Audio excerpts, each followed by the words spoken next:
Hello everybody, welcome back to HardReset.Info channel. In today's video, I'll show you how to turn on or turn off keyboard sound on your Samsung Galaxy A27.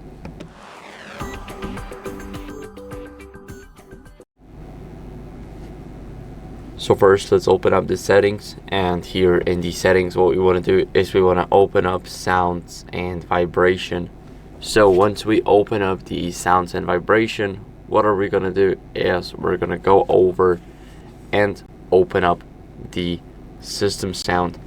Now here in the system sound, as you guys can see, we will have the Samsung keyboard option.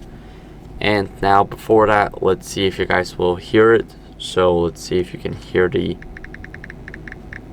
keyboard. I hope that you can hear it now, but we're gonna disable it, and now we're simply gonna,